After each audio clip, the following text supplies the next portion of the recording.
Thanks, Rance. I'd like to welcome back to the show Latasha and Lou's around here someplace. There he is, cooking up a storm from Crave Vegan. Welcome back to River City Live and congratulations. So you won Jack's Best for the best vegan place. I thought that we could start out with a little bit of a history. How did you become vegan in the first place, and what were some of the things that you felt afterwards, like the benefits of it? Okay, so we went vegan in 2017 after having my last child at basically 40 and just putting my body back together again. So our fourth child was born when I was basically 40. And putting my body back together, I knew things had to be a little different because I wasn't interested in the normal aches and pains of turning 40.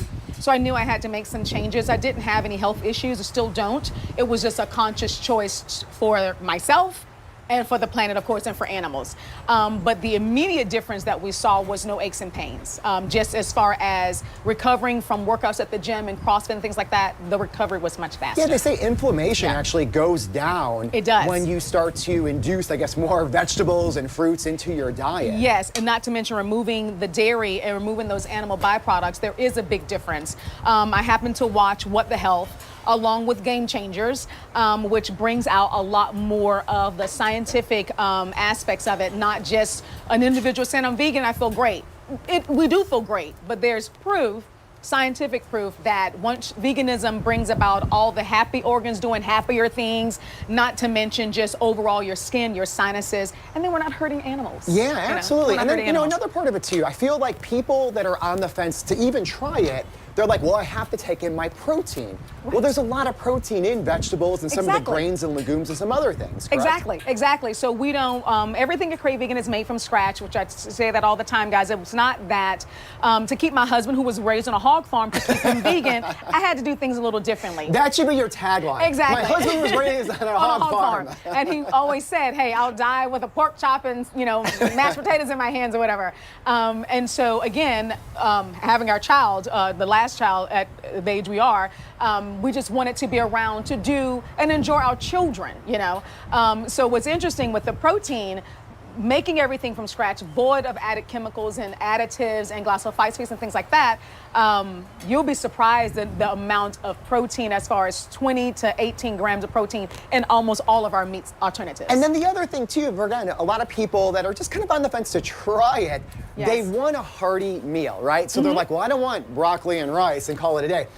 The stuff you have is nothing like that. Like if you look over there, it looks like meat, it tastes like meat, but you're getting all of the benefits, the vitamins, the minerals, exactly, the fiber. Protein, the fiber, exactly. Yeah. So when I combine, like our roast is made with beets and mushrooms, so I basically like a hybrid of vegetables I do, just because so you're not missing out on any of the essential nutrients that our body needs, so that when you try it, you're not going, oh, it's mushy, it smells funny, it tastes funny. No, it's just great food that happens to be vegan. Yeah, the texture is really good too, because that's the other thing. A lot of times when you have something, it's like, this just tastes like a mushroom with steak sauce on it. Not in your case. No. So if people come out, what do you recommend they try? Or how does that work? Navigate that for me. Right, so here's the thing. I absolutely love when non-vegans come, because when you're brand new to Crave Vegan, there aren't any other references for you to know what this will taste like. So we give samples all the time, every day, all day.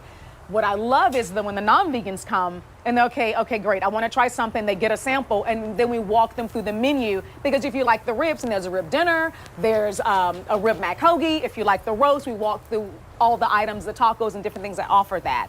But the one thing we get a lot is the vegan ribs. How do you make ribs vegan? Sure. Well, it's magic. We made them and they're delicious. We make them in-house. Everything, again, is from scratch, made on-site in-house, and it's always guaranteed to be fresh. Now, we're running out of time now, but I know later in the show, Rance will be here. You're going to plate up some food. Yes. But right now, to all the viewers that are watching, what's the website, and then how do they contact you and the location? Right, the website is cravevegan.com, KRAVEGIN.com. I know I speak a little fast there, but it's cravevegan.com. You follow us on social media, Facebook, Instagram, as well as Twitter at Crave Vegan LLC. The restaurant is open Monday through Saturday in the Orange Park Mall food court. We're directly across from Buckle. Let's see here. On Mondays, we post the schedule where the food truck will be located for the week.